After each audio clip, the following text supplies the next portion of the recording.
तो अपन भाषा चैप्टर पढ़ रहे थे, इसमें अपन ने भाषा की परिभाषा देख ली, भाषा के दो रूप देख लिए। कौन कौन से हैं भाषा के दो रूप? मौखिक और लिखित हो गया। मौखिक बोला जाता है, लिखित होता है लिखा जाता है। ठीक है। हिंदी भाषा का अपन ने वर्तमान स्वरूप में देखा कि संपर्क भाषा होती है, राज्य भाषा होती है और राष्ट्र भाषा होती है। अब हम देखेंगे, आज हमारा टॉपिक स्टार्ट है मानक भाषा से। मानक भाषा मतलब स्टैंडर्ड लैंग्वेज। तो हमारा जो भारत है बहुत ही विशाल देश है, बहुत बड़ा कंट्री है, तो विभिन्नता में एकता ही इसकी विशेषता है। बहुत सारे स्टेट्स में अलग अलग तरीके की भाषा बोली जाती है। क्षेत्रीय प्रभाव के कारण हमारे यहाँ भाषा के भी अनेक रूप दिखाई देते हैं। क्षेत्र वाइज, जैसे अपन बंगाल में रहते हैं, वेस्ट बंगाल में तो बंगाली बोली जाती है, आसाम में रहते हैं तो आसामी, इस तरीके से स्टेट वाइज। वेस्ट बंगाल में बंगाली बोला जाता है, कौन सा लैंग्वेज? बंगाली ही बोला जाता है। बाकी तो स्टेट में आसपास के जो पर्सन्स आएंगे जो वहाँ से बिलोंग करते होंगे वो भाषा बोलेंगे। मे भी मान लो कोई नेपाल का होगा तो नेपाली बोलेगा, कोई अपना बोलते ना अपन के मारवाड़ी लोग हैं तो वो मारवाड़ी लैंग्वेज, वो मारवाड़ी की लैंग्वेज नहीं होती, वो बोली होती है, क्योंकि वो लिखी नहीं जा सकती। भाषा वो होती है जिसकी स्क्रिप्ट भी होती है, लिपि भी होती है और लिखा भी जा सकता है और बोला भी जा सकता है। चलो, क्षेत्रीय प्रभाव के कारण हमारे यहाँ भाषा के भी अनेक रूप दिखाई देते हैं। इसमें एक रूपता लाने के लिए भाषाविदों ने भाषा के जिस रूप को मान्यता दी है वह मानक भाषा कहलाती है। भाषाविदों ने यानी भाषा को समझने वाले, लाइक जो भी मेन पर्सन होते हैं ना, उन्होंने, यह व्याकरण के नियमों पर पूर्णतः आधारित है।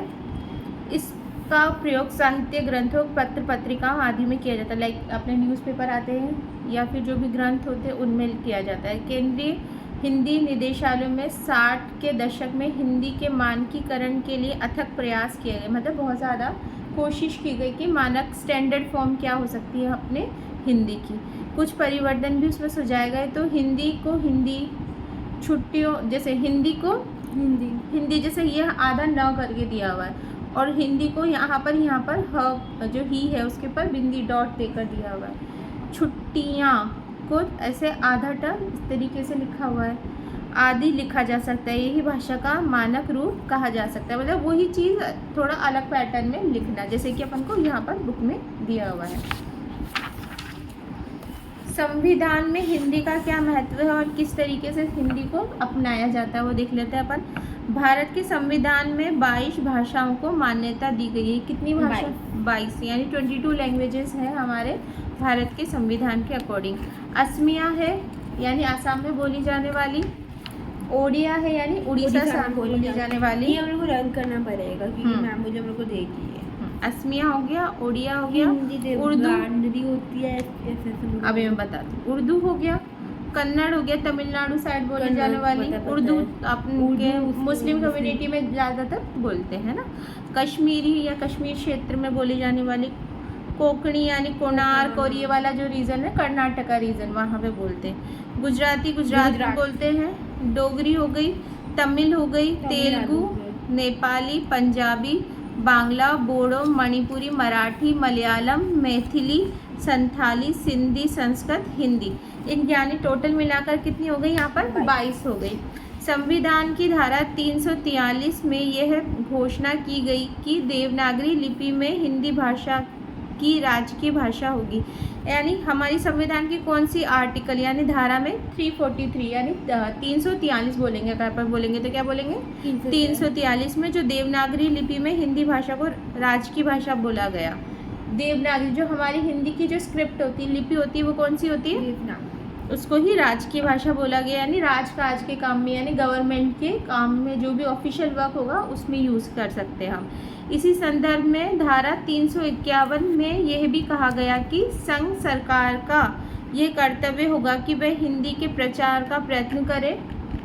कि 351 धारा में बोला गया कि जो संघ गवर्नमेंट को ये बोला गया कि इसका हिंदी का प्रचार प्रसार करे कि ज़्यादातर हिंदी ही यूज़ करे, उसे इस तरह से विकसित करे कि वह भारत की संस्कृति के सभी तत्वों की अभिव्यक्ति का माध्यम बन जाए। मतलब भारत में ज़्यादातर जगह पर उससे एक्सप्रेस किया जाए अपनी भाषा को। तो ये हो गया।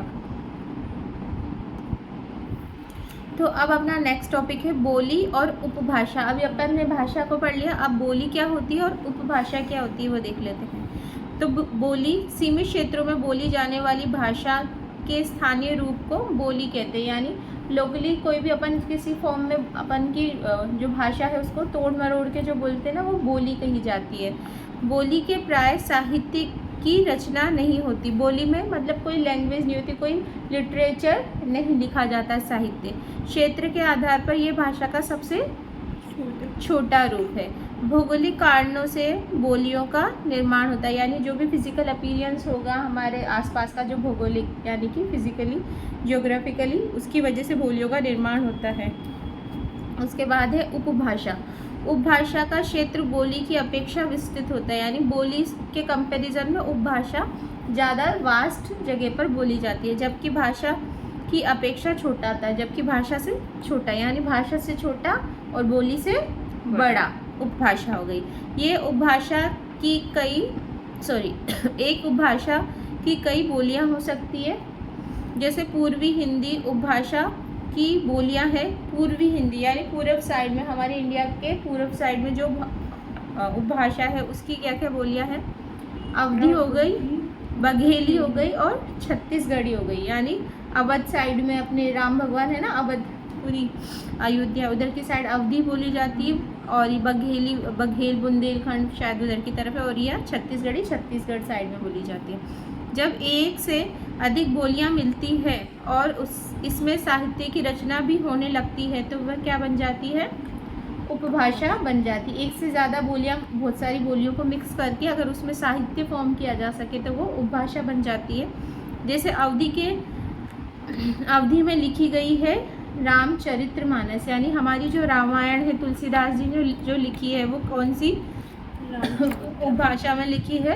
रामचरितमानस अवधी भाषा में लिखी है। उपभाषा जब सर्वमान्य मानक रूप प्राप्त कर लेती है और व्याकरण युक्त हो जाती है तो वह क्या बन जाती है? भाषा बन जाती है। तो यहाँ पर दिया भी है, देखो, बोली साहित्य रचना होने पर वो भाषा बन गई, और सर्वमान्य यानी सब लोग उसको अच्छे से मान्यता दे देंगे तो वो क्या बन जाएगी? भाषा बन जाएगी, है ना। और भाषा और बोली में क्या अंतर है देख लो, बहुत ही सिंपल सा अंतर है। बोली का क्षेत्र सीमित होता है, बोली कोई स्पेशल क्षेत्र में लैंग्वेज बोली जाती है, जबकि भाषा का वास्ट क्षेत्र में यानी पूरे स्टेट वाइज वो अपन उसको मान्यता देते हैं। भाषा का प्रयोग साहित्य की रचना में किया जाता है, कोई भी लिटरेचर लैंग्वेज में किया जाता है, जबकि बोली को केवल हम जनरल बोलचाल में यूज़ करते हैं। बोली को लिखा नहीं जा सकता। जैसे अपन बोलते हैं ना कि मारवाड़ी बोली बोल रहा है वो, तो मारवाड़ी का कोई स्क्रिप्ट नहीं होता ना, उसमें कोई साहित्य नहीं लिखा जा सकता। जबकि बंगाली में तो तुम देखते हो तुम्हारे खुद के पेपर होता है बांग्ला का, वैसे। जबकि भाषा को लिखित रूप होता है, देखो दिया है ना, भाषा का लिखित रूप होता है, जबकि बोली का लिखित रूप नहीं होता है। भाषा सर्वमान्य होती है, बोली को विशेष क्षेत्र में ही बोला जाता है, जैसे कि मारवाड़ी, मेवाती, इस तरीके से। ठीक है, समझ में आ गया बेटा? चलो, ये तो हुई हमारी भाषा का चार। हाँ, ये तो हुई हमारी भाषा, बोली, उपभाषा की बात। अब मेन यहाँ पर जो टॉपिक आता है वो आता है हमारा लिपि। क्या आता है? लिपि। लिपि जिसको अपन इंग्लिश में बोलते हैं स्क्रिप्ट, है ना।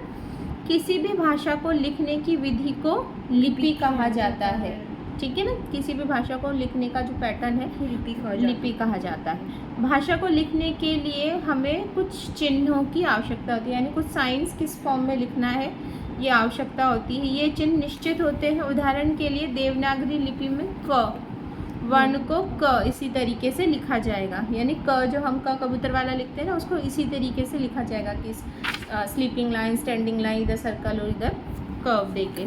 इस तरीके ही हिंदी लिख सकते हैं, किसी और तरीके से क को नहीं लिखा जा सकता। हिंदी में क ऐसे ही लिखेंगे ना, ठीक है। अब अच्छा, तो हम देखेंगे अब लिपि का जो परिभाषा यानी एग्जैक्ट डेफिनेशन क्या होगा। भाषा विशेष में मौखिक ध्वनियों को लिखित रूप में प्रस्तुत करने के ढंग को लिपि कहते हैं। यानी मौखिक जो साउंड्स है उनको लिखित फॉर्म में भी अगर अपन प्रस्तुत कर सके तो वो लिपि कहते हैं। और प्रत्येक भाषा की एक लिपि होती है, जो भाषा है उनकी क्या होती है? लिपि होती है। और हिंदी भाषा की लिपि देवनागरी है, और इसे हम बाईं ओर से दाईं ओर लिखते हैं, यानी लेफ्ट हैंड साइड से राइट हैंड साइड की तरफ बढ़ते लिखते हैं, ऐसे लिखते हैं ना।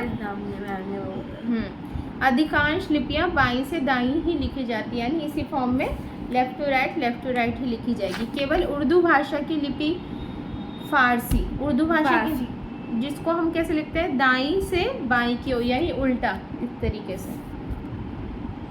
जनरली आप ऐसे लिखते हो ना, इंग्लिश हो चाहे हिंदी हो, left to right left to right left to right, जबकि उर्दू भाषा की जो लिपि है फारसी, उसको राइट टू लेफ्ट, ऐसे उल्टा डायरेक्शन में इस तरीके से। अब वो है उसका पैटर्न, ठीक है। तो यहाँ पे कुछ अपन को चार्ट दिया हुआ है जिसमें बताया हुआ है कौन कौन सी भाषा की कौन कौन सी लिपि है, तो हम देख लेते हैं। हिंदी भाषा की लिपि कौन सी, संस्कृत भाषा की लिपि भी, बांग्ला भाषा की लिपि बांग्ला, मराठी भाषा की लिपि भी देवनागरी। तो हम यहाँ पे देखेंगे 3 जो भाषाएं हैं उनकी लिपि देवनागरी है, हिंदी, संस्कृत और मराठी। पंजाबी भाषा की लिपि क्या है, गुरुमुखी। पंजाबी भाषा की लिपि है गुरुमुखी।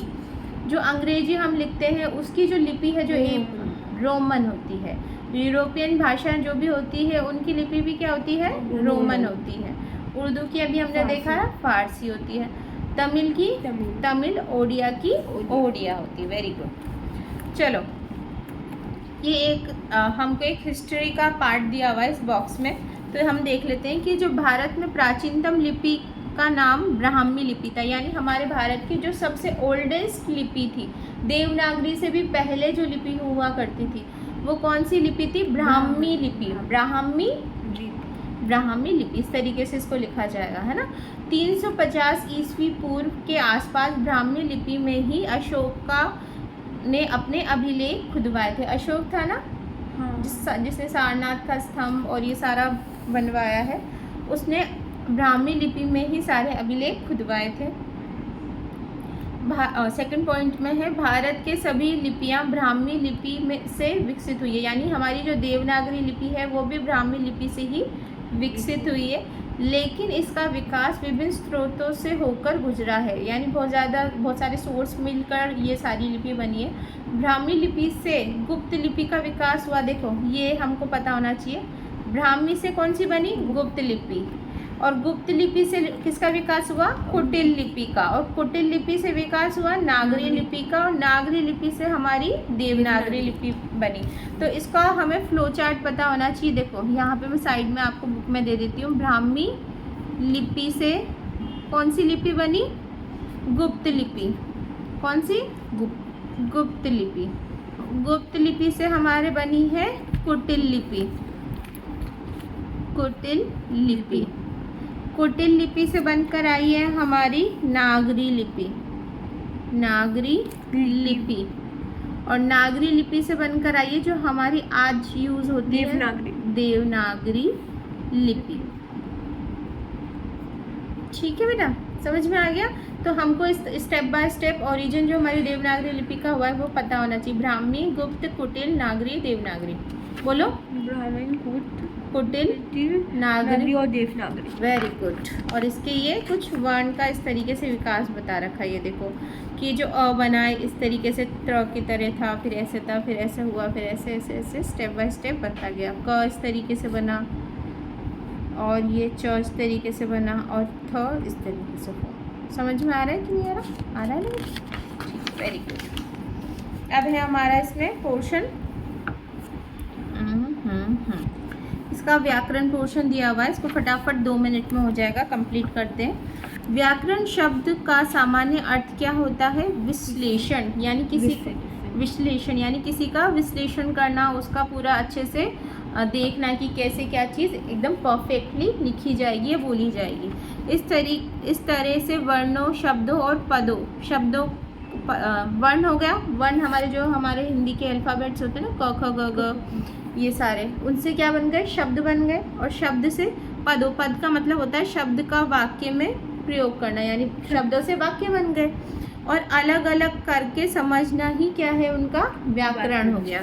व्याकरण भाषा को मानक रूप प्रदान कर उसे अशुद्ध व्याकरण भाषा को मानक रूप प्रदान कर उसे शुद्ध करता है। क्या करता है? शुद्ध। व्याकरण जैसे अपन बोलते हैं कोई चीज़ तो जल्दबाजी में या फिर लोकली या फिर अपन जनरली कोई चीज़ ऐसे उल्टा सीधा भी बोल देते हैं ना, जैसे कि मैं ये करूँगा, मतलब ऐसे इतरा के बच्चे बोल देते हैं। पर कोई गर्ल है तो वो बोलेगा ना मैं ये करूँगी, तो पूरा अच्छे से शुद्ध फॉर्म में जो लिखा जाएगा ना वो व्याकरण के फॉर्म से ठीक होगा, शुद्ध होगा। जैसे कविता लिखी ऑब्लिक रची जाती है, सही, यानी कविता को हम लिख सकते हैं या फिर हम बोलते हैं ना कि ये रचना है, यानी रचित, लिखना, लिखी जाती है। कविता लिखा या रचा जाता है, ये क्या हो गया? गलत हो गया। कविता के लिए स्त्रीलिंग यानी ई की मात्रा वाला, लिखी या रची, है ना। पत्र लिखा जाता है, पत्र को लिखा जाता है, ना कि पत्र लिखी जाती है। तो पत्र लिखा जाता है, सही हो गया। चिट्ठी मिल गया, यानी ये फिर हो गया गलत, यानी चिट्ठी मिल गई होगा, समझ रही हो? ई की मात्रा लगेगी, ठीक है। ये हो गया हमारा व्याकरण। सभी स्तरों पर भाषा को शुद्ध करता है, चाहे वो लिंग के तरफ से हो, चाहे वचन की तरफ से हो, चाहे कारक के फॉर्म में हो, संज्ञा के फॉर्म में हो, सर्वनाम के फॉर्म में हो, या विशेषण के फॉर्म में हो। इन फॉर्म में ही व्याकरण हमारे जो भाषा है उसको शुद्ध करता है। कौन कौन सा ये हम हाईलाइट करेंगे? लिंग, वचन, कारक, संज्ञा, सर्वनाम, विश्लेषण आदि बिंदुओं का विश्लेषण ही व्याकरण का कार्य है, ठीक है। तो व्याकरण की एग्जैक्ट डेफिनेशन क्या निकल के आती है? परिभाषा व्याकरण, चलो तुम बोलो। व्याकरण एक ऐसा शास्त्र है जो वर्णों, शब्दों और वाक्यों का शुद्ध ज्ञान एवं प्रयोग सिखाता है। यानी व्याकरण एक ऐसा शास्त्र है जो वर्णों का, शब्दों का, वाक्यों का शुद्ध ज्ञान और प्रयोग, यानी हम उसको कैसे यूज़ कर सकते हैं, वो सिखाता है। व्याकरण किसी भी भाषा का शुद्धतम रूप में प्रस्तुत करने का प्रयास करता है, यानी एकदम प्योर फॉर्म में, एकदम एग्जैक्टली सही लिखना होता है। बस अब 1 मिनट का बचा है बस, फिर हमारा ये चैप्टर फिनिश। व्याकरण द्वारा भाषा का मानक रूप। भाषा एक व्यवस्था है जिसे व्याकरण के द्वारा ही बताना संभव होता है। भाषा जब व्याकरण के विभिन्न नियमों से बनकर व्यवस्थित होती है तो उसमें मानकता आ जाती है, यानी स्टैंडर्ड फॉर्म आ जाता है उसका। मानकता के कारण ही भाषा का प्रयोग स्थिर और सर्वमान्य होता है। मानकता की वजह से ही हमारी भाषा क्या होती है? स्टेबल होती है, स्थिर होती है और सर्वमान्य, यानी सब लोग उसको मानते हैं कि हाँ ये सही है, ठीक है। व्याकरण भाषा के अंग प्रत्यंग को समझने की क्षमता प्रदान करता है। अंग प्रत्यंग को मतलब कि अच्छे से जो भी हमारी भाषा के जो भी पार्ट्स हैं उनको समझने का क्षमता प्रदान करती है। अब व्याकरण के अंग क्या है? वर्ण विचार है, शब्द विचार है, पद विचार है, वाक्य विचार है ना।